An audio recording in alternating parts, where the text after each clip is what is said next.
Boom, we're live. Now, I told my wife before this, probably not going to drink much, but I've rolled up. I've rolled up with an empty glass, and I hear you popping corks, and yeah, I'm gonna have to do something. I don't have access to much here. Yeah, and so the funny thing too is, my dad called me earlier today, and he said, "Hey, because I haven't obviously, and we're not alone in this, haven't seen the family in a long time, Yep. and it was like, hey, we're gonna do this family Zoom session so that we can all kind of have like happy hour together and talk." And it's just like, oh, okay, well, shit, here we go. Yeah. So and the family drink, the family drink is gin and tonic. So I started pouring myself gin and tonics, and I'm thinking, man, I gotta slow it down. I got a thing coming up. So I've taken a little break, and I'm ready. And I've got some fantastic American Single Malt. Nice. And yeah, ready to enjoy that and just talk shit and let it happen. Yeah. All right. So people out there in internet land, it is damn good to see you again. I want to do 3 things with this live stream. Number 1 is I'm going to commit to 2 live streams a month, but we need to find the same bat channel, the same bat time every fortnight. And this is my first attempt at picking a time, and this is going to be tricky, tough. Man. It's going to be tough. So hard because you've got what 61,000 subscribers all over the planet. So yeah, how do you do that, man? I don't know. Well, what I did is I screwed the people in London. anyone near GMT is getting screwed right now. Is there anyone from that part of the world? You know, like England, Scotland, Ireland, anyone like that here? If you're here, you're awesome. But I'm pretty sure it's like 5 o'clock in the morning for you guys, and South Africa as well. I checked that, so that's unfortunate. But yeah, there's no way to catch everyone, man. Maybe I could do alternating weeks. That would be fair. Like the first week, yeah. Huh. That way, the only one that gets screwed consistently is you. Yeah. And that works. That's fair. Yeah. I mean, the other thing is too, dude, like, let's face it, I'm probably going to end up having a drink with people if there's an occasion, and I've got someone that I haven't talked to for a while, or, a buddy to catch up with. And if I'm drinking at 9 o'clock in the morning, then it kind of writes the rest of the day off in terms of productivity. Whereas it's 3 p.m. for me here, and I got all sorts of stuff done today, mostly cleaning. There may or may not have been a keg in a keezer that I'd almost kicked and thought, screw it, I'll just turn the fridge off so I'm not paying for power. That was about 6 weeks ago. Oh. And it leaked just enough to get like maggots, and yeah, no fun. So that's what I did today. Just enough to get maggots. Yeah, it was not pretty. Great. Anyway, my point being is if I'd been drinking for an hour or 2 beforehand, I wouldn't be doing that, So, man. Yeah. Anyway, so yeah, I think it's a really good time for most people in America. I don't know, man. It's tough too, because there's people with kids and there's people not with kids. And then there's some people want to go out on a Saturday night, and this is a drag to stay home and listen to this. Why would you do that? Go party. If they can. Well, they can't now, can they? So yeah. Good planning, sir. Yeah. It's all part of my scheme. Yeah. Anyway, so that's number 1 thing, guys. We want to talk about that. If anyone is here and it is a really shitty time for you guys, feel free to let me know. Honestly, I'm not sure how to get a feel for it. I'll probably mention it in a couple of the videos coming up that I know aren't going to be well, some of the videos that are going to be the core crew will watch them, but random people on the internet won't go anywhere near them. And then that way I know that it's the people that are counting that tell me what they think, But yeah, anyway, feel free to throw some ideas out there, guys, if you've got them. Number 2 is I want to talk a whole lot of shit with Matt, because that's always fun, especially when he gets a few drinks in them. I'm good for that. Yeah. Wait, hold on. And we can, yeah, we can talk. I want to catch up with you about the couple of the last podcasts you did. They were really cool, so we need to get onto that. Yeah. But number 3, or actually probably it'll end up being number 1, is I want to catch up a little bit with the malt collab video that we just put out. People have had a whole lot of questions around that, and it just so happens that this guy, No, this guy here. God, it trips me out how it does that. I know. I do that all the time too. Like, oh wait, where's the camera? Yeah. Yeah, you know your malt, so you're not a bad guy to have stuck as a third wheel for these sort of questions too. So we can kill another. Well, let's kill another 5 minutes and just let everyone get here, and then we'll do the catch up on the thing. Cool. So how is your last time I talked to you, man? You said that your extrovert side was suffering pretty heavily. Are you still feeling that way? Yeah. And it's been challenging too because, so my wife, she is considered a critical employee, and so she actually has to go to work and go to her office every day and have normal office hours. And I say to. What I really mean is she gets to, because since they canceled school, I'm now trying to conduct my work at home, and I now share my office is now a classroom with my daughter. And so I'm kind of constantly straddling the lines between teacher, like first grade teacher, and trying to do my job. And I'll tell you what, it is tough. It is tough. And anybody who says it isn't, man, either they've got an easy job or they're just neglecting their kids, man, because if you're a conscientious parent, and I mean, that's the thing too, my job, especially because we're in startup mode, like right now is kind of a combination of the best possible time for all this to be happening and the worst possible time for it all to be happening, because now it's like, all right, we really got to start getting things going. We got to get ourselves prepped for once we come through the other side of this COVID-19 thing and get things ready to go. But at the same time, and the challenge is, not only is my kid in first grade, but she's in a school where the day is split between English and Spanish. Oh dear God!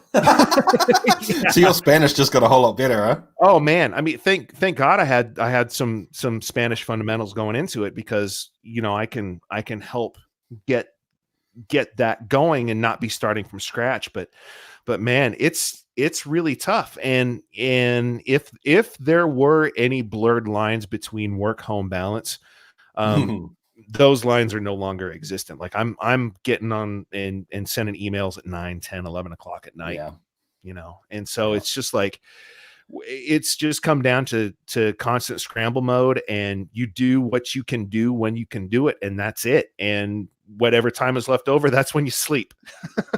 Or drink. Or talk shit to large hairy men on the internet. That too. There you go, yeah. Cheers to that. yeah. I'm cheersing you with water, but that's cool. Yeah, man, it's been tough. Like, my wife's been amazing. I mean, when all this went down, we pretty much decided to just say screw it, let's go full hog on this weird internet thing. So I've been putting in some pretty long hours just trying to get things sorted, and I'm still doing the day job from home. Yeah. At the same time, so there's not a lot of time left in the day, and she's been taking care of them full time. And dude, two 2-year-olds and a 5-year-old is that's brutal. That's real brutal, man. Because one of either of those age groups is more than enough. Yeah. But when you got 3 that young, man, you better have some tentacles or be on some performance enhancing drugs, because that's tough. That's a hard row to hoe right there. Yeah, it is, man. Denzel, man, that's tough news. Wife is a home healthcare nurse, and it's tough. And Denzel's been laid off through this whole thing. So, I mean, and that's just it. It's kind of the best worst case scenario in the cases of people who have been laid off. Assuming that there's some support that you can take advantage of, that's almost a blessing in disguise, because and not have to worry about pulling your weight at work and as a parent. So yeah, dude. Yeah, totally. Yeah, you have to have your kids at home. So it's nice to be able to actually be a parent, but it's also hard as a parent to be stressing about, where the next paycheck's coming from and stuff. Yeah. I've actually got a podcast coming up. I'm not sure exactly when I'll be able to get it released, guys. And for anyone that's just joined us, we're killing some time until everyone gets here, and then we'll get into the malting collab sort of questions and answers stuff.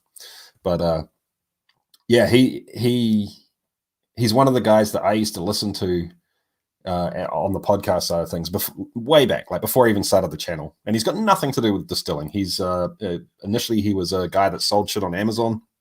And that's what his podcast was about. And then it evolved more into a branding thing.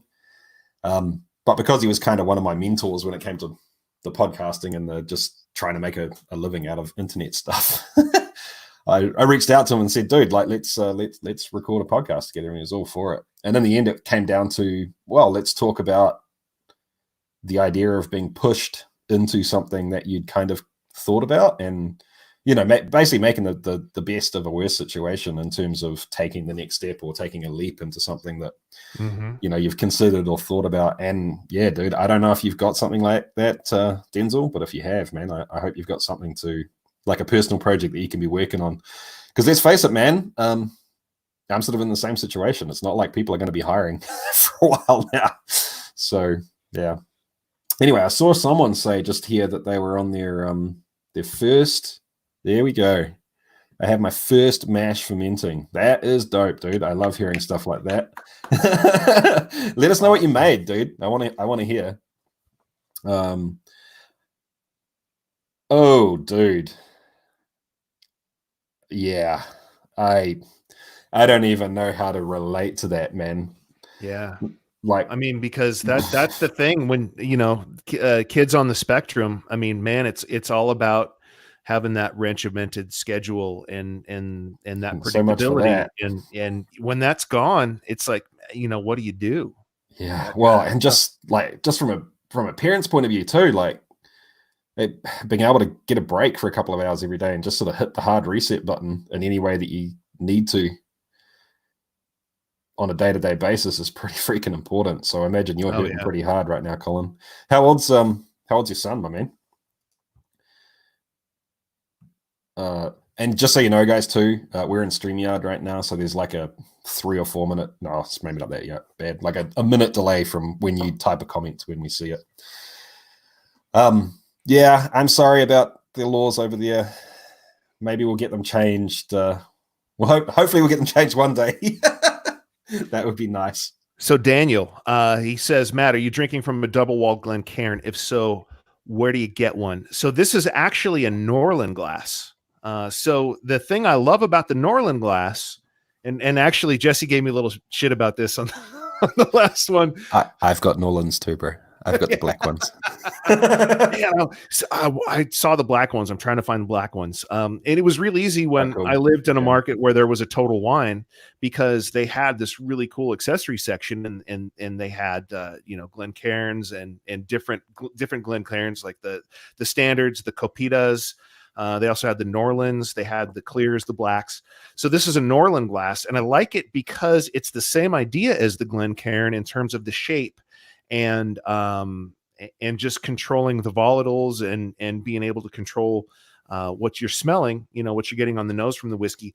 But it's great because you can hold it and not put it down, and you don't have to worry about heating the whiskey, which is fantastic. I love this glass. Unfortunately, my mother, they come in sets in two, but and they're expensive. Like a set of 2 is expensive. Very well worth it if you're a whiskey enthusiast. And absolutely heartbreaking when your mother-in-law puts one in the dishwasher and then cracks it. Yep. So this is my one left, and it's like it's funny when I watch this. I'm just like so careful. I'll be honest with you, man. I prefer these for nosing out of. Like if I'm really trying to pull something apart, I prefer the narrower and the slightly wider bulb. But these things are a pain in the ass just to hold. I always end up finding myself holding them like this. Yep. And if you're sitting on the couch watching a movie, that sucks dick. Whereas a Nolan, you can literally sit here like this, you know? And it's not even just that it's not warming it up, it's a more comfortable shape. It is. Yeah. You guys probably have seen on the channel, I've got black, like completely opaque glasses that are the same shape. You want to hold that up again for us, Matt? Exactly the same shape as that. It's a Norland. It's just that it's opaque, so you can't see the double wall thing going on.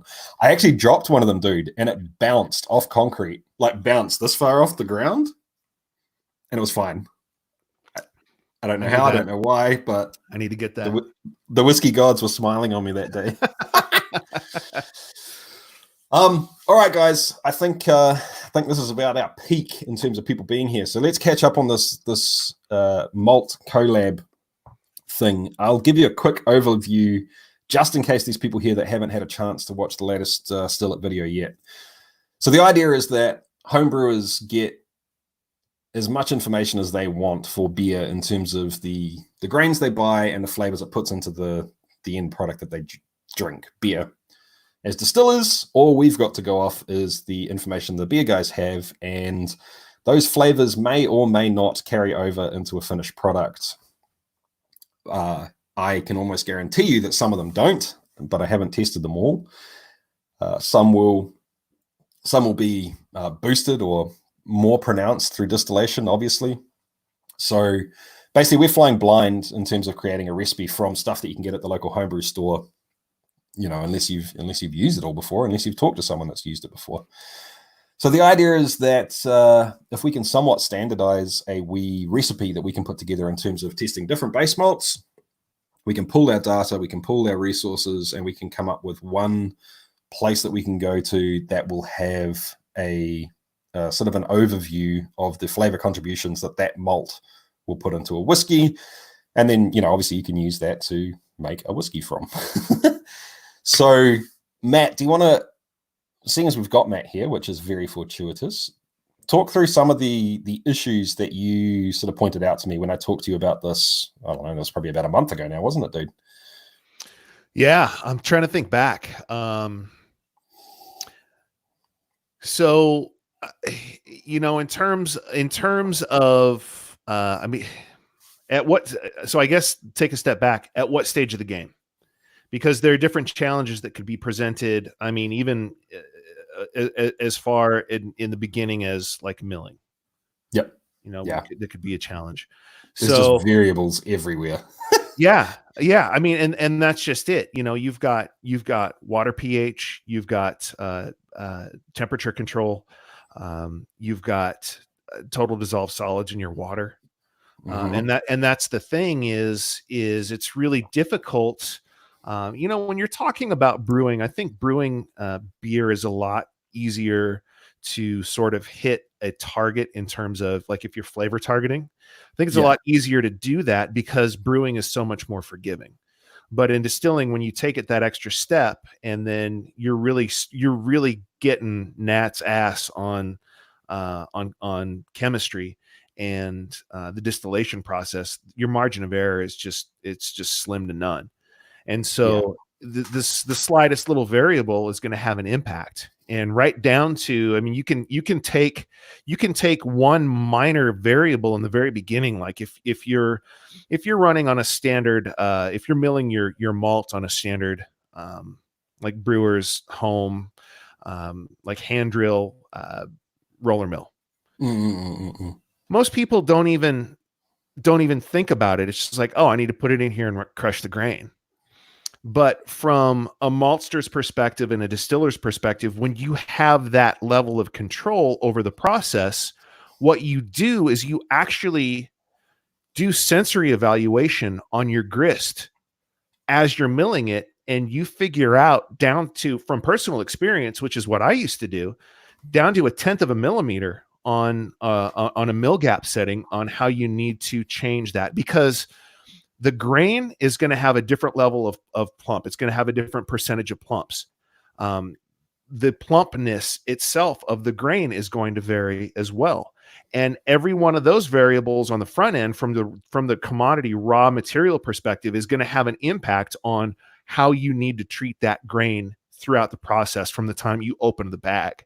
And so that's where you start really needing to pay attention to what you're doing and controlling those variables.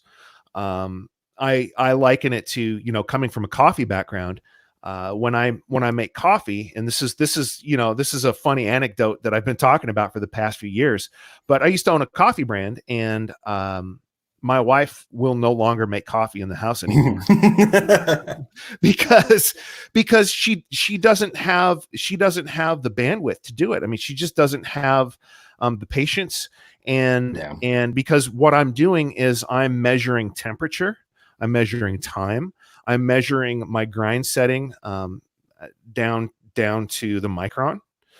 And I'm measuring like the TDS, like the total dissolved solids of the water that I'm starting with. I'm doing sensory evaluation of my water before I even heat it up and start the process out. And that's because I spend money on my coffee. I enjoy really good high-end specialty coffee. So I want to make sure I'm making the best possible cup that I can with that stuff. But again, that's the analog to what we're talking about. It all comes back to controlling the variables to the greatest extent that you can in the front end. So, and just to be clear, guys, we're not saying that's necessarily what you have to be doing, distilling on a day-by-day basis to make something just tasty at home. What we're saying is if we want to take data and compare this grain to this grain, every one of these little variables has to be the same. If we were going to follow the proper scientific method, we would remove every single variable from the test, except for the one thing we want to test, which is flavor contribution from a single malt, which means that everything else has to be standard. And the problem is, like you're saying, dude, is just because you buy. Okay, let's go super wide to start with. Let's say we're testing Distillers malt. Well, I'm going to get Gladfield's Distillers malt. You're going to have your own Distillers malt. That guy over there might have, Wyman's or whatever it happens to be. So or crisp or yeah. So already it may as well be 5 different products, like they're in the same ballpark, but they're not the same. Mm-hmm. And then even within the same producer or brand, I guess you'd call it, you can have almost as much variation from batch to batch. So, that's why we're talking about this nitty gritty from a science point of view in terms of trying to get a result. And that's one of the things that is both awesome and absolutely heartbreaking about everybody talks about like Maris Otter, because Maris Otter is sort of just the ubiquitous, the very first well-branded and explored malt / grain. And that's the thing with Maris Otter is brewers have their own particular favorite version of Maris Otter. And it just depends on what you're looking for and what you want out of it and what your end objective is, because that is going to define which of the versions of Merit, because it's like 2-row. 2-row is just sort of a catch-all phrase that doesn't really mean anything anymore. I mean, it's just basically sort of this nebulous malt. Yeah, I mean, or either a low colored pale malt or a high colored Pilsner malt, but basically just a pale, like a base malt that kind of straddles both worlds, right? That's 2-row. And so but what the variables are going into the production of that malt have an impact. And so that's really what we're talking about is looking at different malt types for different flavor contributions, but being able to assess them and through our process of sort of sensory evaluation, figuring out where we want to go with it.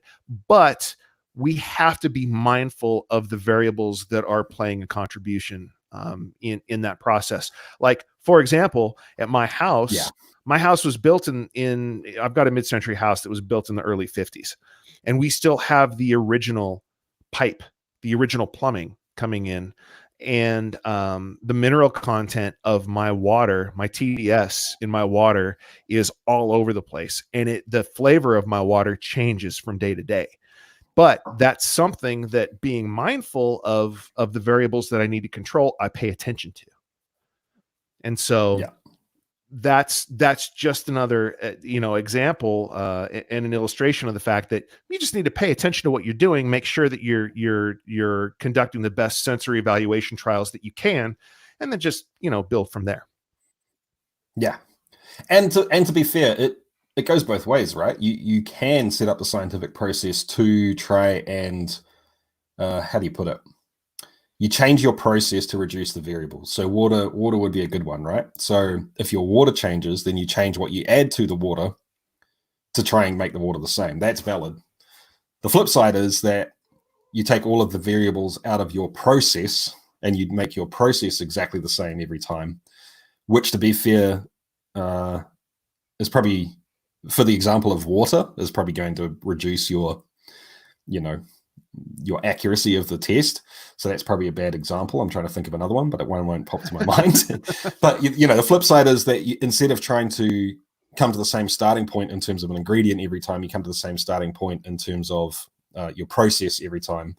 And to be fair, I think in terms of this experiment, in terms of getting as many people involved as we can, we just have to do that. And in some examples, this is all building up to the fact that people have been getting in touch with me saying, what's our standard in terms of heating technique? Are we using direct fire? Are we using, immersion elements? Are we using bain marie? And the answer to that has to be, you use what you've got, because I'm not going to expect people to go out and buy a whole new setup just to do this test, but record it. You need to tell us what you used. And if we get, and if we get in time, 5,000 people doing this test, then we can start pulling the data apart and go, well, let's put all the people that use direct fire into this group and see what their evaluation was on the same malt. And then let's put all the people that use immersion elements into this group and see what they're, we can do other things with the data other than just looking at the flavor contribution from the malt, if you record everything. Yeah. Well, and I think the most important thing is that everybody sort of does their final quality evaluation sort of on the same baseline. Everybody's doing the same thing, the same methodology, so that if there are variations in terms of quality and sensory evaluation of the product, we can go back and look at what was different in this person's process versus this person's process over there. Because, and that's the thing, is there are going to be some variables that are going to play a role, and they're going to result in some cool shit that someone else might be able to take advantage of, but he wouldn't know otherwise, because his set of variables are completely different than this guy's over here. Yeah.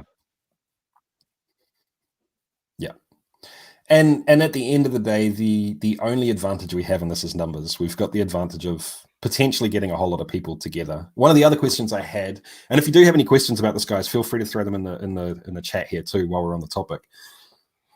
Excuse me. But one of the other questions I had is what's our timeline on this? How long are you going to have to be able to make the mash, distill it, do the sensory on it, and submit the answers? And the answer to that is as long as you want. My plan is to get this up, get it live, and leave it open. So, as this community gathers steam, as the hobby gathers steam, potentially even maybe we can get some commercial people in on it, then people can just keep submitting answers and the results will keep updating, essentially. That's the way I want to set it up, right?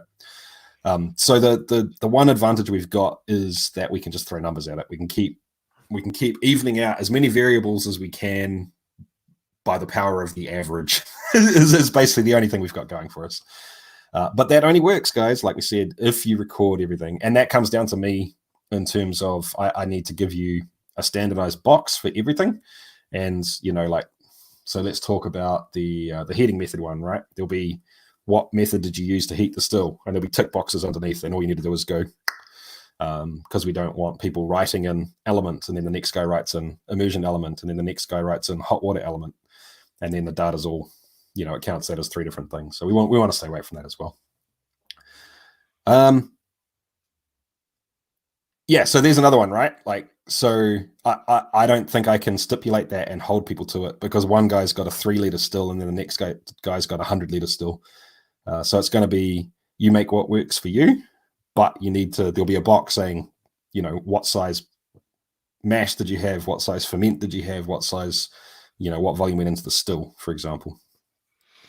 You look like you're going to say something there, Matt. No, I love some of the comments that are coming through, because we're talking specifically about water chemistry and what matters and what doesn't matter. And this is a perfect example, is everybody's got different experiences and different opinions that are based on their experiences. And ultimately there's no right or wrong answer, because not when the goal is let's make something tasty. Exactly. Yeah. It's like what works for you. What do you have available to you? And we're talking about iron content. We're talking about chlorine and chloramines, and that's kind of the cool aspect of what we're talking about. Is this is why we're doing it, right? I mean, we want to see what the variability looks like. We want to taste it. We want to understand what it means, because I mean, the same goes with coffee. You can take the exact same coffee and you can brew it under the exact same conditions in two different areas, and it's going to taste completely different. And therein lies the cool shit, right? Oh, totally. Yeah. Yeah. And like you said before, we're basically taking all of the variables of brewing beer minus putting it into a keg, carbonation, and hops, all of the problems that they have. And then we're adding to it everything that comes after that, which to most distillers is kind of everything, right? Like the fermentation's almost an afterthought. You just get that shit done so you can get it into your still, and then the fun starts. I know not everyone thinks of it that way, but everything after that is another variable. For example, some guys out there have got pot stills, and they're going to be submitting answers based on their pot still. Some are running a flute or a plated still, or like a detuned reflux still when they make whiskey. And the same thing goes. We're not going to be able to say you must use a pot still and distill it, double distill it, because that's not what some people's processes are. Mm-hmm. If we were doing this test properly, that's what we would do, right? We do every single test on the same equipment, the same everything, but it's not going to work that way. So that's cool. Anyway, I think that covers most of the questions that people were having in the video. So essentially what I'm saying is things that we can easily control, like yeast, for example. Yes, I think we should pick a standard yeast. I am leaning heavily towards USO5 right now, simply because it's available damn near everywhere. It is generally regarded as a generally neutral-ish yeast. It does a pretty good job. It's what, sorry? It's consistent. Yeah, it's well tested. It's well known. It comes from a producer that has the size and the reach to manufacture the stuff relatively consistently and distribute it consistently. Just everything lines up. People can get it. It's cheap, so on and so forth. But I get it. Maybe you're out in the middle of nowhere in some country that doesn't get, USO5. So there'll be a box to say, no, I didn't use USO5. I used, and then you write your stuff in. The reason that we're picking malts first, and I've got to go back through that data on the video and scrape that data out. I think what I'll do is I'll probably pick like the top 25 most popular, and then I'll let you guys vote on it. So I'll put it out to a vote. I won't guarantee you that that'll be totally democratic, simply because I know some people can't get certain malts in their country. So I want to make sure that every sort of major region that we have members from the community in, there's something on that list that they can get easily. So it might just be one malt that they get to test, but at least they get to join in on it. I think that sort of sums it up, guys. So the idea is that basically you get to do pretty much what you've always done, with some easy changes that aren't that bad for you, like you're only using one malt, like you're fermenting with a certain yeast. And then there'll be a whole lot of suggestions on what you should do, things like temperature control. Like we'll suggest a temperature to ferment that USO5 at. If you don't have the ability to temperature control, then that's cool. But we probably will ask you to take some temperature readings over the course of fermentation. We'll ask you to give us a hydrometer reading at certain times during the fermentation, and then, that sort of thing. And first and foremost, this is a community thing, guys. So we want the science, we want the data to be meaningful, we want it to be fun, we want it to be usable as much as we can. But really, it's just kind of cool for us to, we can't actually hang out and have a drink. We can't actually sit down around a still together. So this way we kind of can. Man, I'm excited about this. This is going to be fun. Yeah. And if it works, if we can get people on board, then next time we roll out the yeast collab, then we do exactly the same stuff. but we use a different yeast, and then we use, different fermentation temperatures and clean ferment versus sour ferment. The sky's the limit on the things that we can do later on. Lactic. Yeah. I've been looking sideways at my sourdough starter a lot over the last few days, thinking, I mean, maybe. I think yes.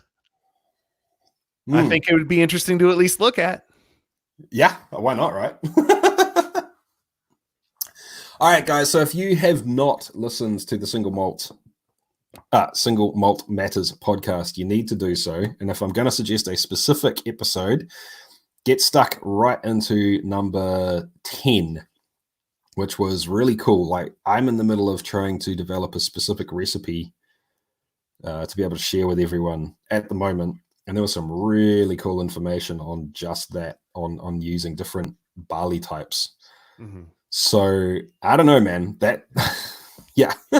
Wait, his name's Matt too, isn't it? Yeah, Matt Hoffman. Yeah. He is the co-founder and master distiller at Westland Distillery in Seattle. And the thing that I love about what they're doing at Westland is they are proving something that I've been preaching for the past few years, which is your grain matters. That there are definite distinctive flavor differences in different, I mean, even within malt types from different varietals, there are distinctly different flavor profiles that are coming from different barley varietals. And it's important. And that's the cool thing. I mean, everybody's been talking the last, I don't know, 5-6 years, the big buzzword has been terroir. And it's gotten to the point where it's almost cliche. But the reason it's getting so overused is that we're finally figuring out on the distilling side, specifically with all malt distilling, that it's important and it's a real thing, and that it represents so American Single Malt whiskey represents the greatest growth potential in the American whiskey tradition currently in the United States. And taking that a step further, that is really the biggest contribution that we can lend to, like, regional variation and just different places and different distilleries in different parts of the country doing different stuff. And that's the cool thing, because the United States is huge. And we've got so many different climates and microclimates and growing regions and sub-growing regions. And in a lot of cases, you can have 3 to 7 microclimates within, a 25-mile radius. Yeah, it's bonkers. And that's the crazy wine thing. guys figured that out, right? Yeah, the wine guys figured that out ages ago. Like, look at California, and that's just it. Like, okay, we know that it matters for grapes. Why wouldn't it matter for barley? Of course it matters for barley. I saw something really interesting on Reddit. Oh man, it must have been about a week ago, on just the R Scotch subreddit. And there was someone asking, what was it? It was a question about Scotch, like, what region of Scotland should I get my first Scotch from? This is what I like, this is what I don't like.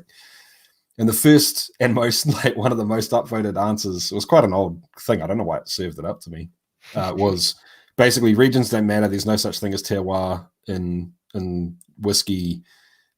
It's just more a grouping of what preferences are, blah, blah, blah, blah. Yeah.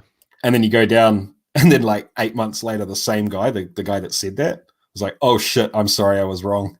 Terroir totally matters. I was like, yeah, dude. Yeah. People well, I mean, it out. And the thing is over in the UK, they have really, since the 80s, really dialed in their barley breeding program specific to glycosidic nitrile and ethyl carbamate. And that was really the driving force. Can of worms. Oh, I know. Man, I should know better than that. We can do that. Let's put a pin in that. We'll put that over there. But what that did is it kind of forced them to look at to take a real hard look at what barleys they were growing and why. Because one of the things that we found out since we've been over and we've started to study what they're doing in Scotland is they're just kind of using whatever's there. You know, there's no special sauce. There's no proprietary this or that. You go into any distillery in Scotland and ask them what yeast they're using. I guarantee you two things. They're all going to be using the same yeast, and it's all going to have the name White Labs on it. Yeah. So, and that's the thing, is if there really was that degree of the special sauce that was applied to what they're doing over there, that wouldn't be the case, but it is. What the big differences are primarily the regions that they're maturing in, because barrel respiration is going to vary in different areas of Scotland, even though the climate in general is very similar. Once you get more inland, you lose some of that coastal salinity, brininess that Islay and island scotches are really known for. And that's where you work your way into different flavor profiles. It doesn't have anything necessarily to do with the grain that they're using or how they're malting it. It has more to do with where those barrels are being matured. And that plays back into too. They know that they're in a certain place, they're getting a certain result, so that changes their still design to lean more heavily into a certain flavor profile, or to pull things down that are too strong or whatever. But yeah, once again, it's just these 1,000 variables between A and B that's going to make every bottle of Scotch taste different than the important thing is that we're looking at it now. We're thinking about it. We're not taking it for granted. Yeah. And that's cool. It's 80% barrel and blah, blah, blah, something, a little bit of blending. Yeah. And it's nice to see people waking up on that front. It really is, dude. It's spoiler alert for those of you listening, you get to hear this. The one that I tested, the grain that I tested, was the Distillers malt in that video. And I've never ever used Distillers malt because I've always kind of thought, well, why would I go for a little bit extra performance in terms of the amount of alcohol I get instead of flavor? But I've never tested it. That was just that was book knowledge, not street knowledge. And yeah, it's been reinforced. I totally agree with that statement still. I don't know why I would ever use Distillers malt. Well, the only time I would do it is if I was trying to cram as much corn or something without any DP, and I want the barley to get out of the way so I can get more corn, and I'm not using bottled enzymes. Or super under modified barley. Yeah, totally. Yeah, if you're going for something, but yeah, it's not adding a whole lot to the whiskey by itself. Mm-hmm. But that being said, I guess that does sort of, it makes me understand. I think I even said this to you in a message. I think it makes me understand why people would say 80% of the flavor comes from the barrel, and because if you're not putting a whole lot of flavor into the spirit, then it's got to come from somewhere, right? And then you let the barrel do the talking. And honestly, it's a really easy answer to give. It really is. You don't have to think about it, and it makes your life easier. But if you do care and you're going to call bullshit on just blanket statements like that, then it's really easy to start poking holes in that argument. Oh yeah, totally. Yeah. Dude, you go and taste some of the stuff that's coming off the iron root still and tell me that's all coming from the barrel. You're crazy. Oh yeah. Man, their new make stuff is unbelievable. Yeah. I mean, it's drinkable on its own, fresh off the still as white dog. And they're putting, just to give you clarity here, guys, it's 5%.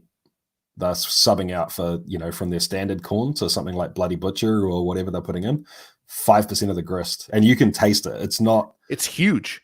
Yeah. It's not wankery. There's no subtlety. Yeah. Yeah. No, it's like drinking lemonade and, or two different brands of lemonade. It's easily that. So Happy Hippie just made a statement, and this is dead on. Happy Hippie, you nailed it. 2-row has enough diastatic power, though. It absolutely does. And this is exactly why the American Malting Barley Association has completely, as of last year, defunded all breeding research specific to 6-row barley varieties, because we don't need to. 6-row barleys, they don't solve any problems. They introduce new problems. So through barley breeding and variety development, we have actually gotten 2-row barley to the point where there's more than enough enzyme potential, and we don't have to worry about those distal kernels getting cleaned off, which first of all are a weird shape. they're considered thins, and so they're considered dockage basically, but they're also the highest protein content, and they represent the highest DP potential. And so it's this weird sort of contradiction within 6-row that now we don't even have to worry about anymore, because in 2-row you get the enzymes and you get the fantastic extract potential as well. It's just the perfect combination. You get good uniformity in terms of plump. You get consistency in malting, and it just makes everybody's life better. So yeah, dead on. That's exactly right. Yeah. And to be fair, even in the time since I was in the beer world, I've seen that change. Like the general stated DP on just a pale malt or whatever it is that your local homebrew store has crept up and up and up and up and up and up. It used to be not long ago where you actually had to worry about, well, not for me personally, but you'd hear the old guys talking about diastatic power in terms of, well, you're putting a lot of specialty malts in there, mate. That's just not even an issue anymore. You're what, like 140, 150 is pretty standard for like anything that's pale and like a Pilsner or an ale malt. And that's the thing is your bottom end is 120. And even at 120, I mean, that's still, if you were to go back 20, 25 years ago and talk about 120, like, oh, wow. Yeah. That's literally basically 3 times more enzymes than you need, isn't it? 40 is about the base, for a mash that you don't really want to go below.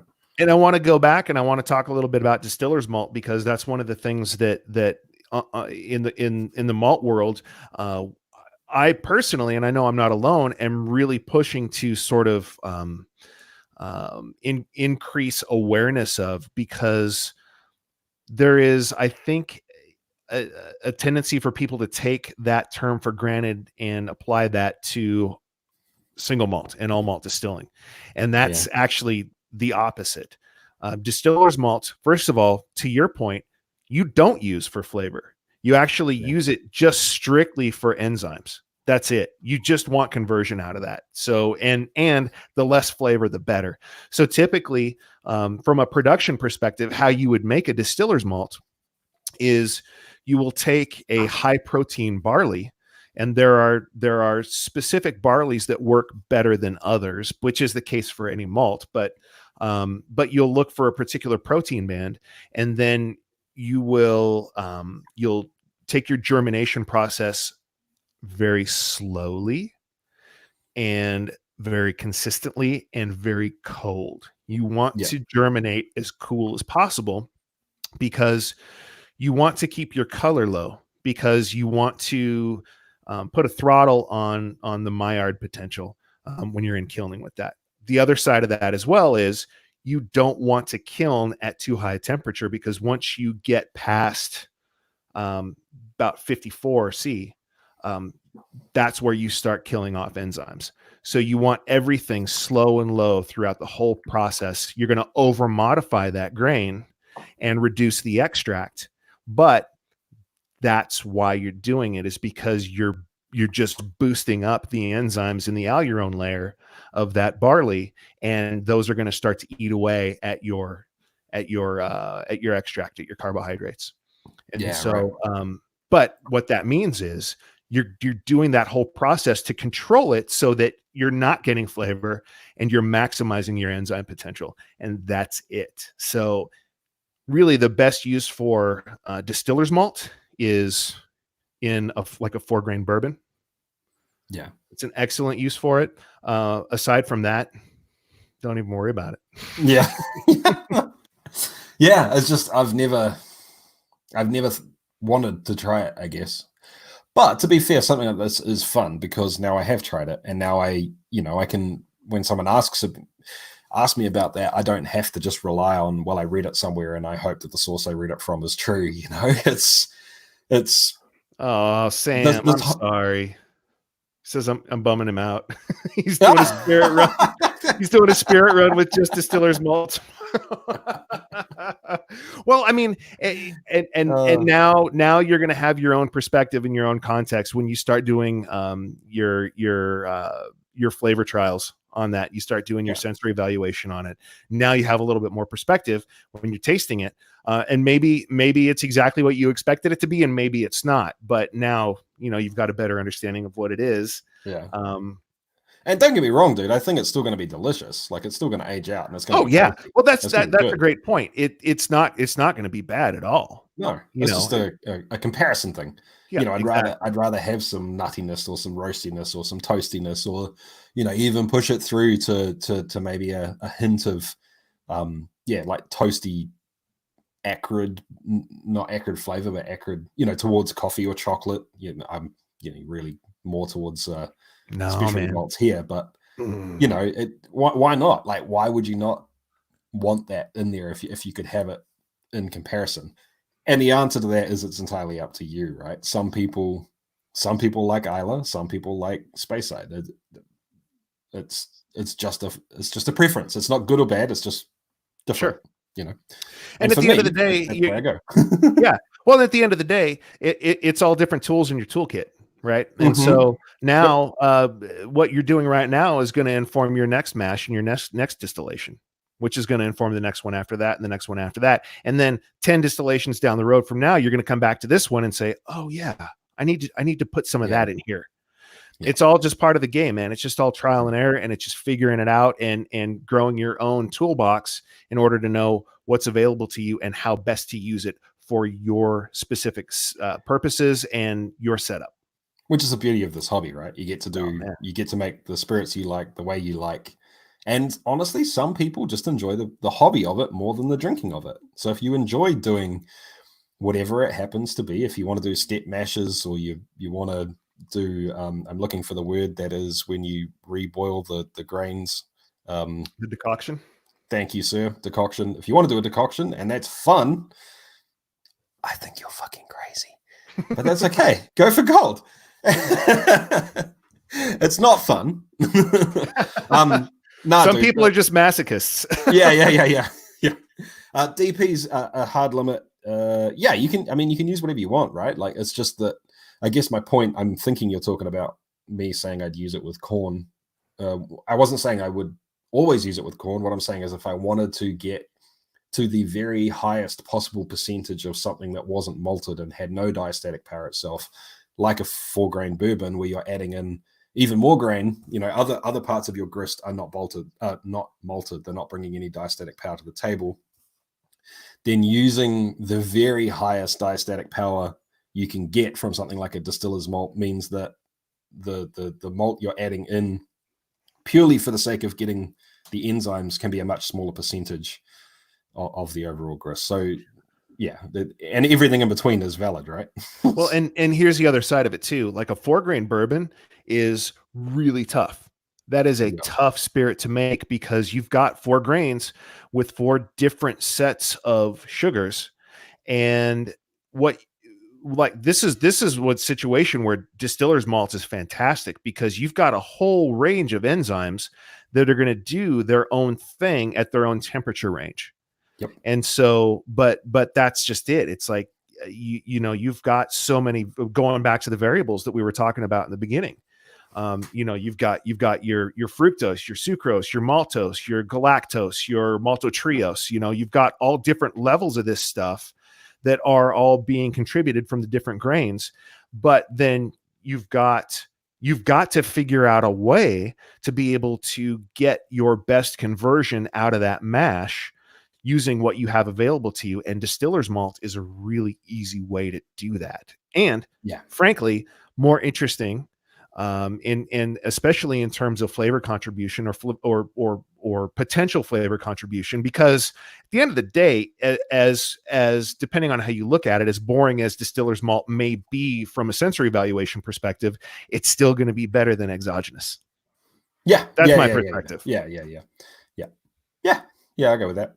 I mean, unless you're trying to cram as much as you can into something, right? Like, if you just want 100% corn, I mean, you can't do that with distiller's malt. Sure, yeah. It doesn't work that way. It's not like that in a powerful. Yeah. No, I know exactly what you mean, dude. Yeah. Yeah.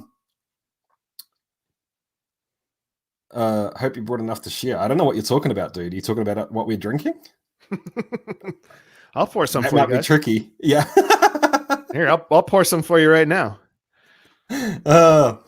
Yeah, I'm missing being stuck down here in New Zealand right now, especially with things even more shut down. I mean, I don't really have a budget to be buying a lot of single malt or, spirits in general, but I'm jealous, man. The stuff that you can get your hands on there is insane.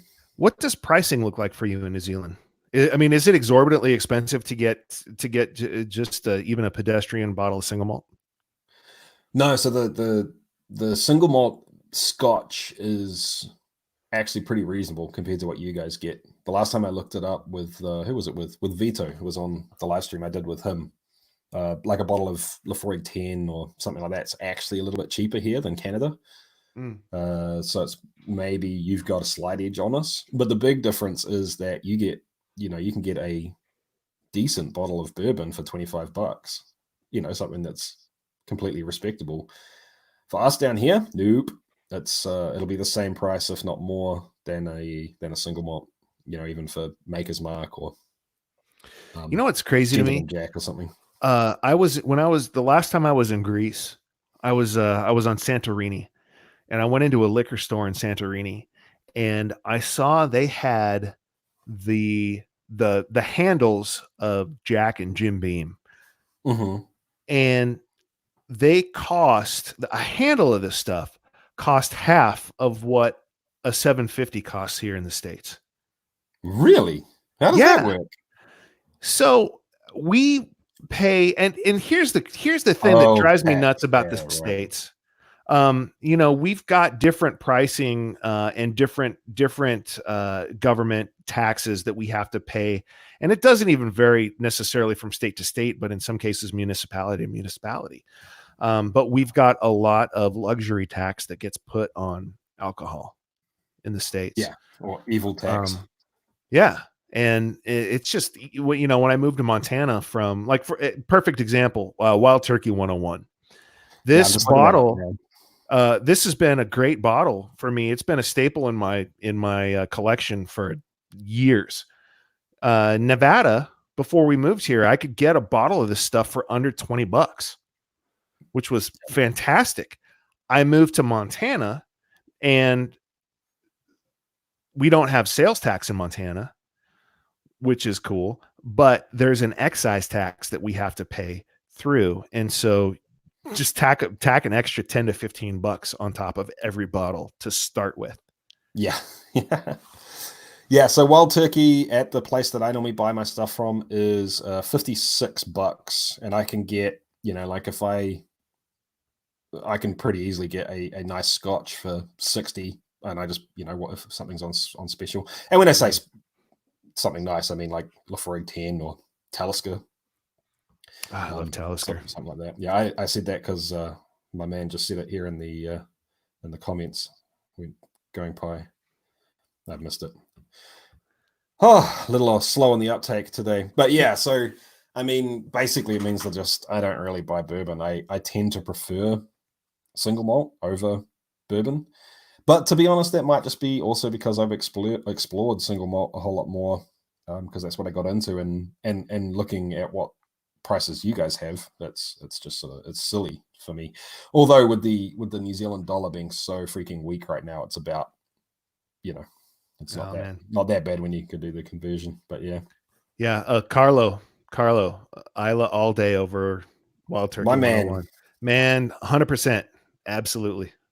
He's getting the envy shout outs. Crap sandwich. It's hilarious. I'll give you a shout out just for the name, dude. That's funny. Yeah. I personally, I'm not that into Glenmorangie at all. But the idea of a beginner Scotch or not, I don't know, dude. It's just what you like, man. It's what you're into. If you're into it, you're into it, And I know, I'd put Johnny Walker. I put Johnny Walker above Glenmorangie in terms of a beginner Scotch. I think Glenmorangie is a step past Johnny Walker. Like even the black label, like the red of the black label. Yeah. Well, it just depends how are you judging that purely on smooth? Or, God, I hate that word. Yeah. I hate Me that too, word. dude. Smooth It, and journey, my two dislikes. and whenever anybody says smooth, I can't even, and it's not that I'm trying to be an asshole. I realize that it comes across that way. So, Yeah. if you're watching right now and we're ever sitting down having a dram together and you say the word smooth, I'm going to push back on that, because the question I always ask is, what exactly are you saying? Because smooth means different things to different people, and it is That's the my problem with most it. Yeah. subjective whiskey term out there, period. Yeah. And it's also the very first word that someone will associate with, this is a word you say about whiskey, right? I Like, don't know what else to say, so wow, this is pretty yeah, smooth. Like, yeah. And nah, the but you, first sir, are not. yeah. The conversation that made me realize I hate the word smooth was at my old job. My manager was not into spirits at all, and she found out that I was into them. Oh yeah, my neighbor makes his own whiskey. He brought me over a bottle. It was really, really good. So smooth. It was just intensely smooth whiskey. I was like, okay, so I've got no idea whether that whiskey was That's almost amazing or contradictory. shit. Yeah. Yeah, exactly. It's like, you don't know whiskey at all, do you? When that's the extent of what you say. But on the flip side, I get it. Like it's an easy way to me, what people are saying is approachable. Like it's easy to drink without it attacking you in any way, shape, or form. Because you're right, dude. It could be alcohol burn, it could be pepper, it could be tannin, it could be spice, it could be Exactly. smoke. Like some people say that if there's smoke in a whiskey, it's not smooth. That you just never know what. Yeah. Good point, dude. You can have smooth water or not smooth water. Bingo. And I think this probably has a lot to do with it as well. Yeah. Yeah. Just here, let's put a term out there that the everyman can understand and put his own meaning to, and Yeah. run with it. Yeah. And we can I'll all tell you, stand around and talk as about it. a total mindfuck, sometimes I will drink a Lafroig 10 or an Octomore or an Ardbeg, and I'll say, man, that's really smooth. But What? but that's the thing, dude. Like if smooth to you is alcohol burn, you can drink a cask strength, like a sherried, like a heavily sherried peated whiskey can be really smooth, Mhm. and still be pushing 50%, in terms of alcohol burn, but not so much on the other stuff. And you can coax Yeah, a more yeah. specific I think, descriptor. Someone without being yeah. able. Yeah, all of these comments. Yeah, but at the same time, man, like whatever works for you. And I think it's I've had this conversation recently as well. It's whenever you get into a hobby and whenever you start learning about it, suddenly everything you want to do is kind of evangelize that thing to everyone else, and you do kind of turn into a prick for a while. Well, I mean, Let's face it. and that was kind of the point that I was making, is whenever I'm tasting with somebody and the word smooth comes up, that's why I'm not trying to be an asshole. I actually challenge them because I want them to think a little bit deeper. I want them to think beyond that term. Like, okay, what are you really saying when you use that word? And that's exactly the argument that I say, because it means different things to different people. But Mhm. if you want to talk about it in widely accepted terms, and you want to be specific, then go another step. Yeah. I think the other thing is too, dude, that I have a bit of a hunch that it almost shuts people out from whiskey sometimes, because if it's the first thing you hear, oh, a good whiskey is a smooth whiskey, that's what as a complete pleb, that's what I thought when I tried my first couple of whiskeys neat. And then you put it in your mouth and go, holy shit, fire. This is fire. It fucking tastes like Bernie. That's all it tastes like. Yeah. And you go, this isn't smooth at all. I must be broken. I guess I don't like whiskey, and you leave it at that. Yeah. Which is sad. More whiskey for more people, I say. Yeah, this. Exactly, dude. Exactly. Yeah. Yeah. So That's a thing, man. That is important. That's an important thing. And if you're a whiskey enthusiast and you want to help bring people in to whiskey, the worst thing you can do is start them off with something barrel proof or something from Isla. Because if you do either one of those things, you're just a straight up asshole. That's all there is to it. I mean, some people are all about it, right? Some people, the first time I ever tried Isla, I'd had Loved hardly any whiskey and I was right into it right away. Yep. But that's not for everyone, and some people will taste it and they'll never go back to it. They'll never like it. Well, but some people will work their way to it. They'll keep trying it because they want to like it, but they don't yet.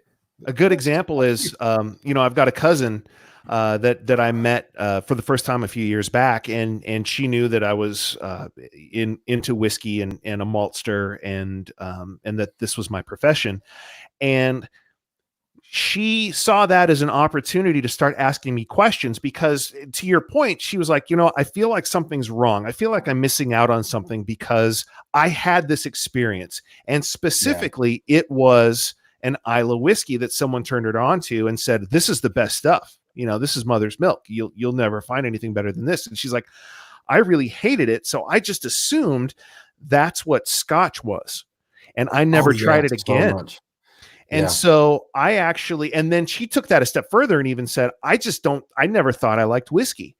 And so I sat down with her because I knew she drank other things. I knew she liked some different beers and that she was more explorative on the beer side. So I said, let's talk about things that you like on the beer side.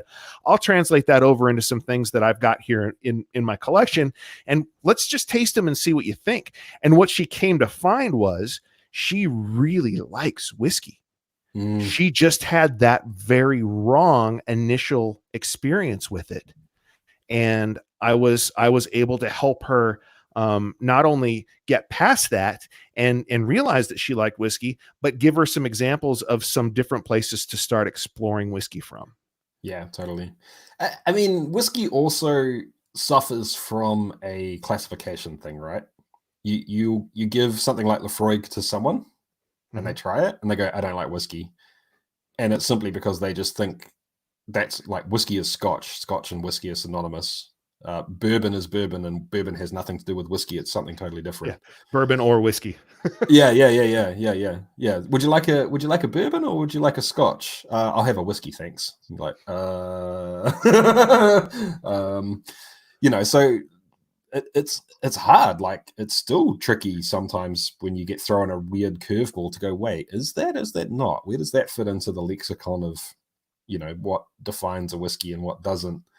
Yeah. And I think that's tricky. People throw it all into the same category, and then if they decide they don't like what it is that they had, or they throw it into totally different categories, right? It messes with people's heads in terms of they group the flavors into the same names that they personally use for what it is that they're trying. And once again, it's sad, man. Well, and that's why in terms of sort of the foundation. Exactly. This highlights my point, right? Yeah. A majority of Scotch is not peaty. there's more non-peated Scotch than there is peated Scotch. But by multiples. Yeah. But she probably had someone who said, "Here, this is Scotch. Try this Ardbeg, or try this Lagavulin, or try this." And it's excellent stuff. I mean, I'm a peat head myself, so I get it.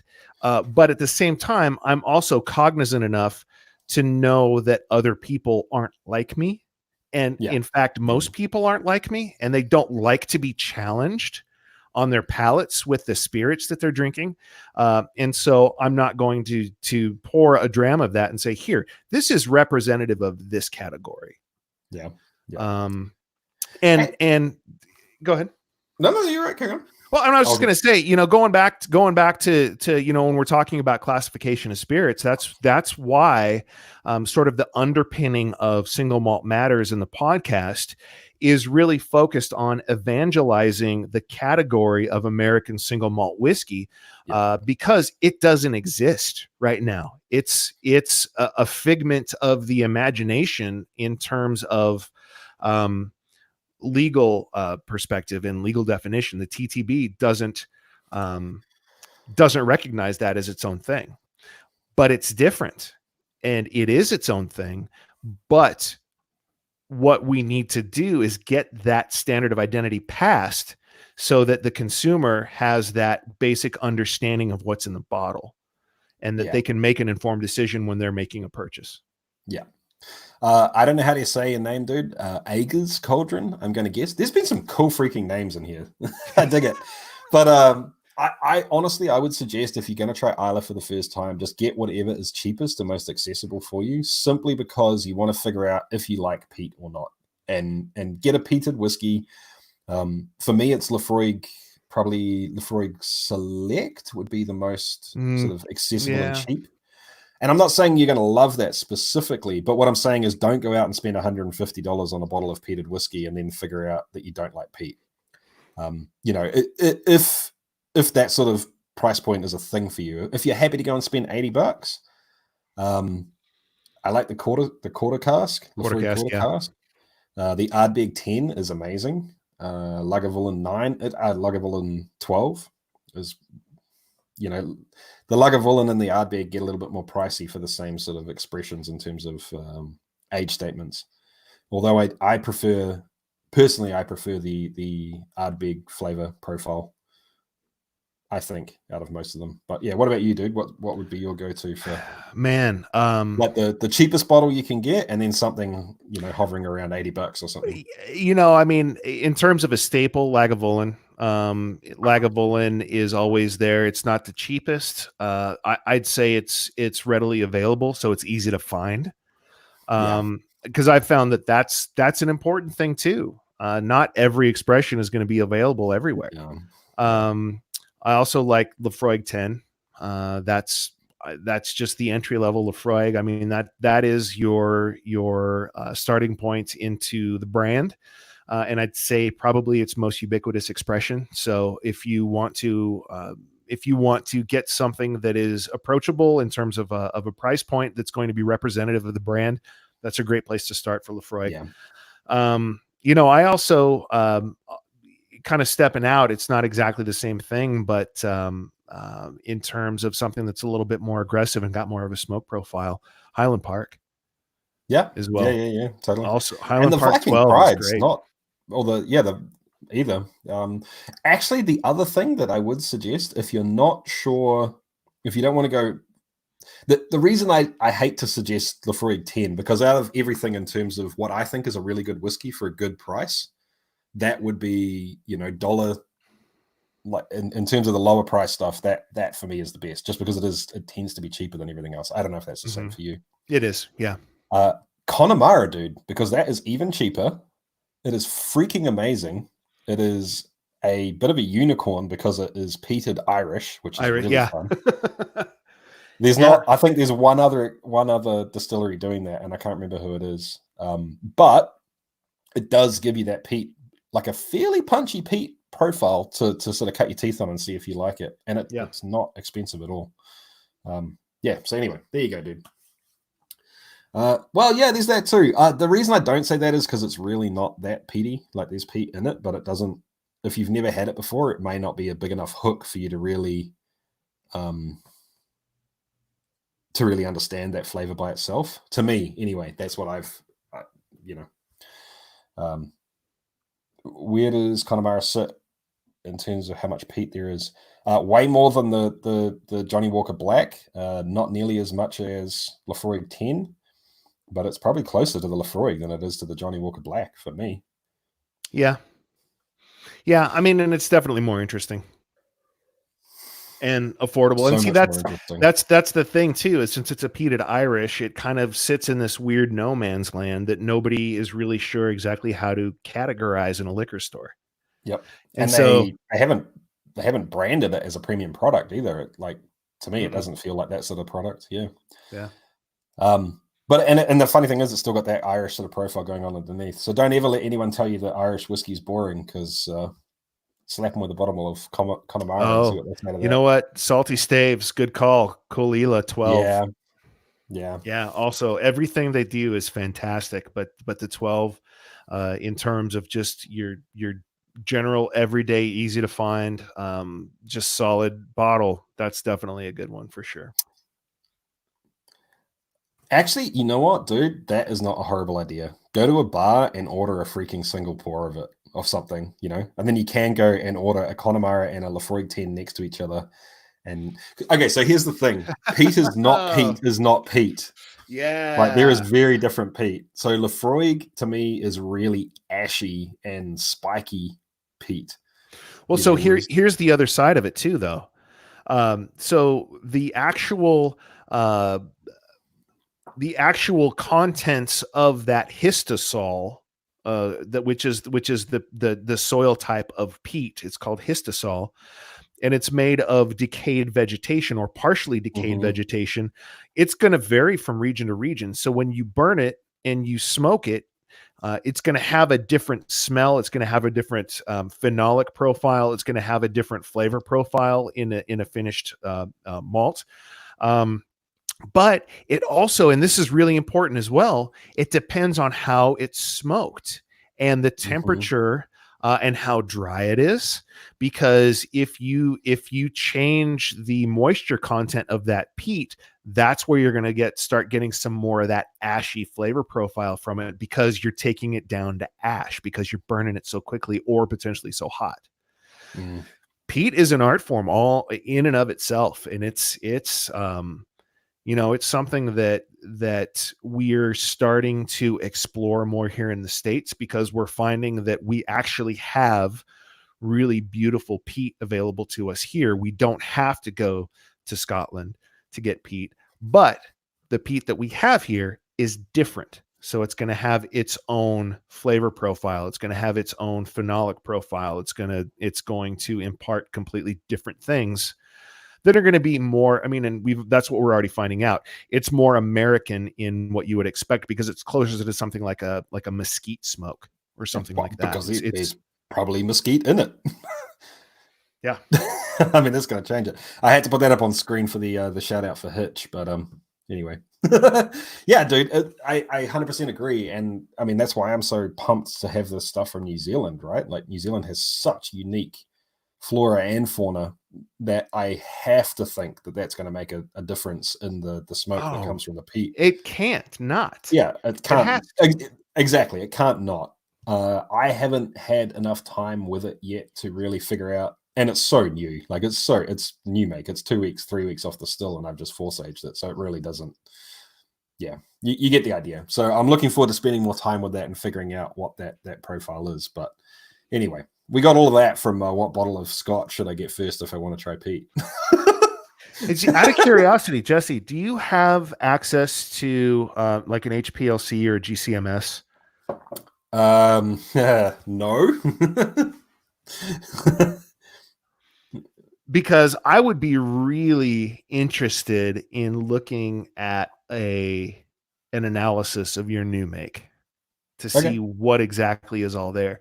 I think I might, if you know what, we'll talk about it offline. I think I might have access to a GCMS that I can maybe potentially get you to send us a sample to.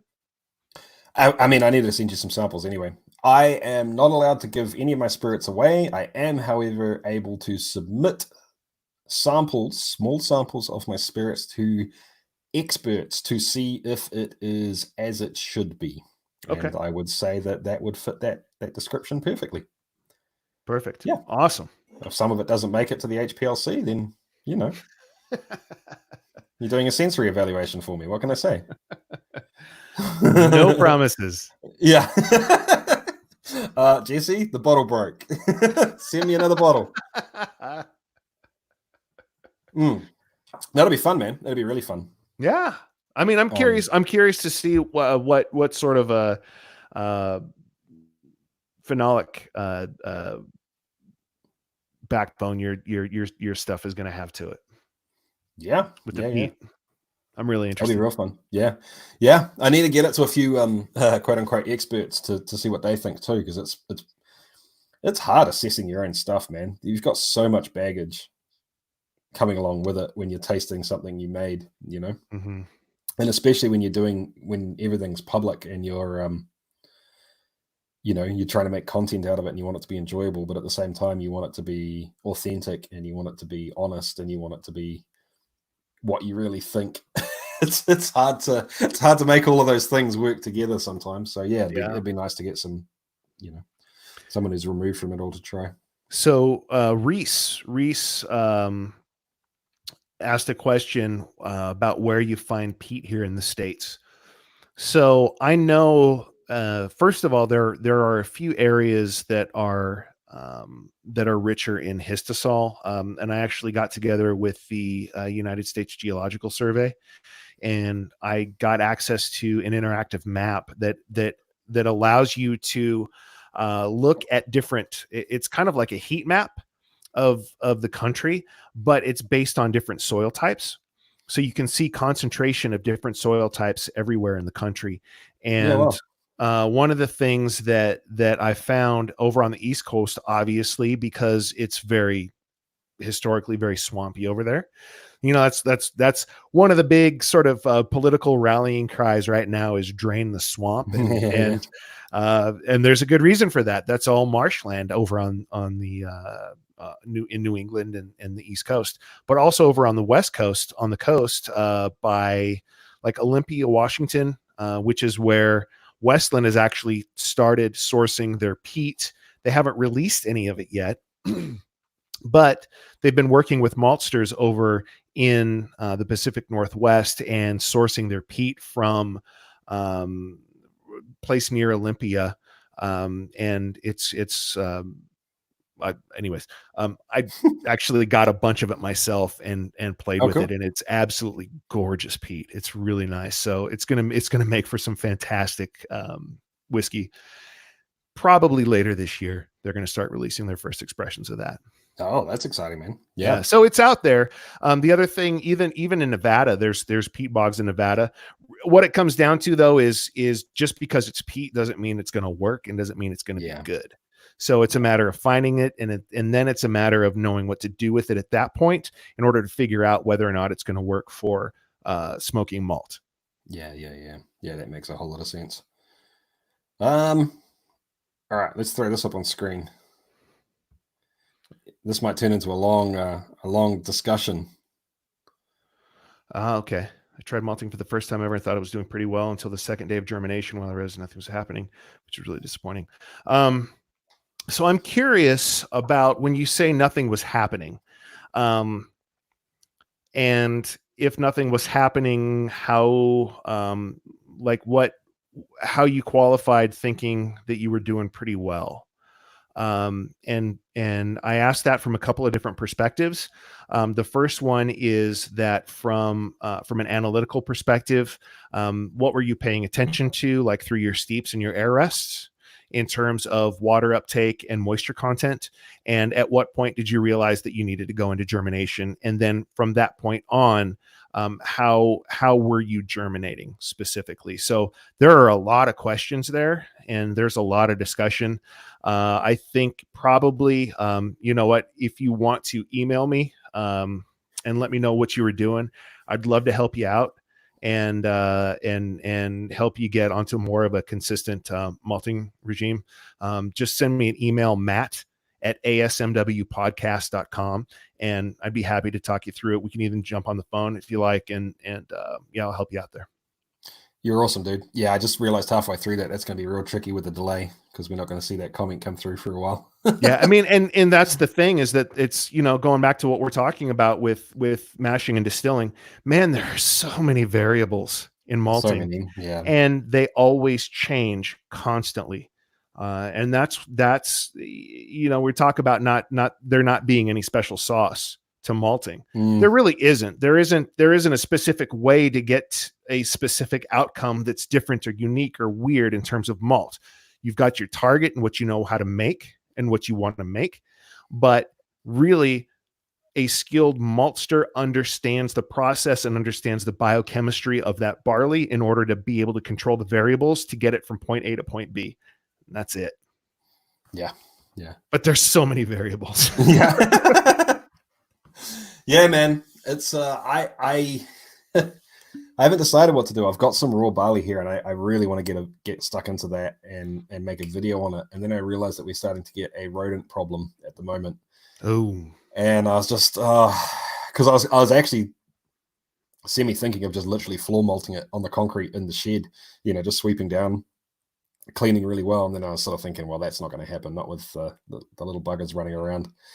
But yeah. Well, you so guys are just getting into winter soon, aren't you? Yeah, well, because we live surrounded by paddocks almost, so everything's coming in out of the paddocks for warmth and shelter. So yeah, I don't know, man. I'm semi wondering about just waiting until it would be pretty disturbing or pretty heartbreaking to get halfway through it and then find it all covered in rat piss, Is it pretty dry in the wintertime there? No. Okay. No.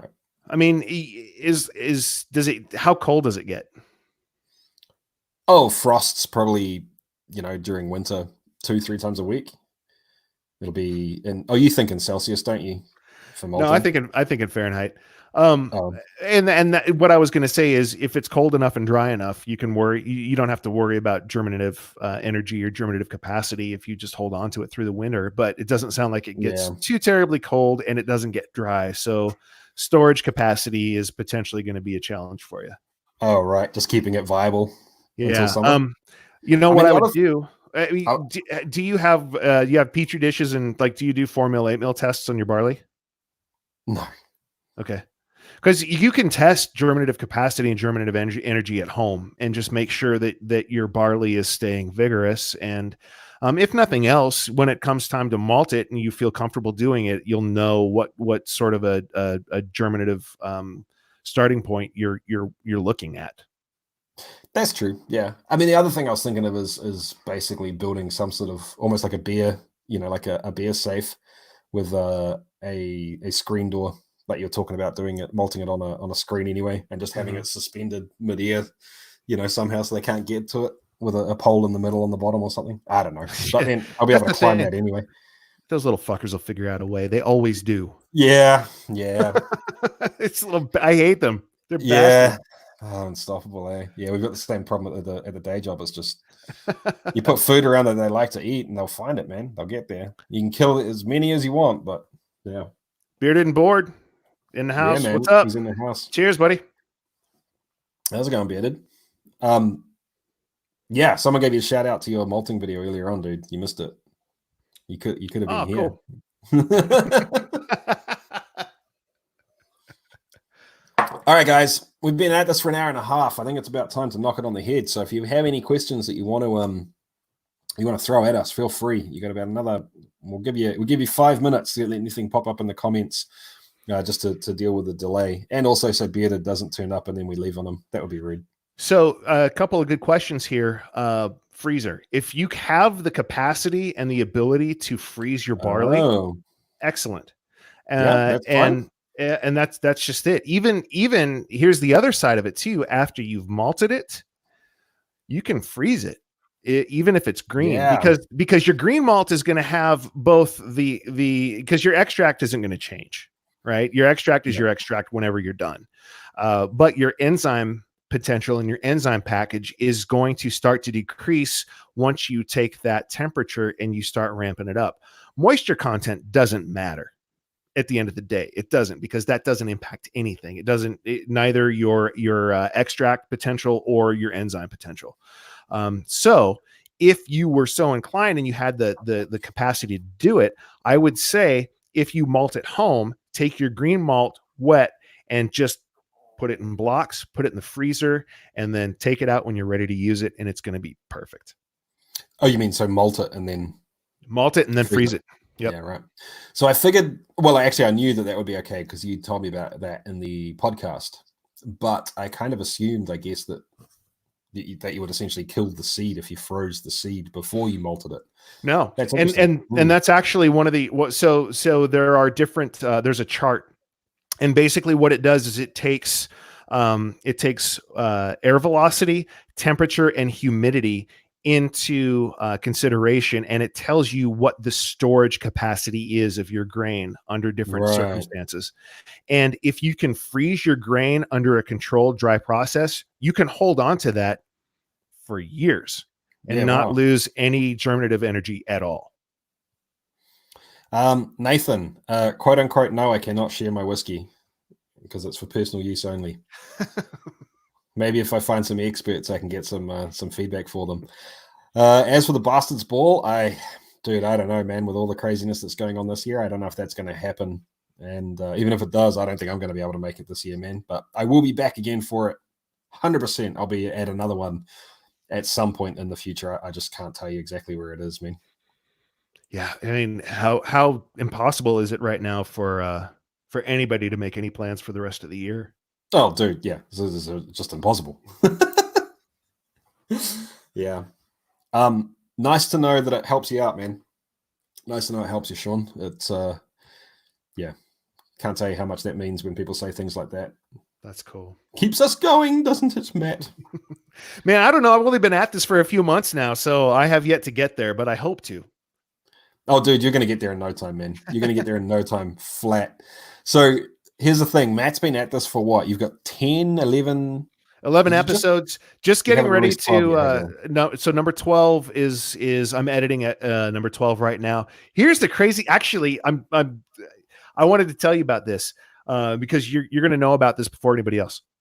So the guy that I talked to for episode 12, his name's Gabe Toth, and he wrote a book that was published a year and a half ago about floor malting, practical floor malting.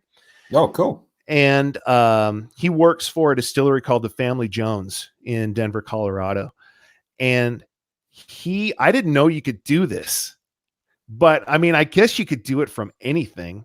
But he has a spirit distilled from crawfish. Yeah, I saw that. I mean,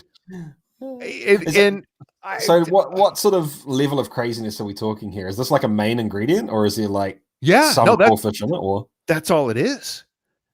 Shit! So he's fermenting crawfish. Yeah, it's fermented and wow. And distilled crawfish. Yeah. And so apparently the story that he told me was that they had a special that they were running, I'm guessing in February. And it didn't do very well. And they just had a shit pile of crawfish left over. And they didn't know what to do with it because it's not like you can come back the next day and cook the crawfish because it's past its prime. And so they're like, well, I don't know. And I guess the chef was being an asshole. He said, well, I don't know. Why don't you distill it? Turn it into like challenge accepted. And he said, all right, motherfucker, we will. Carlos sounds fishy to me. That's exactly what I said too.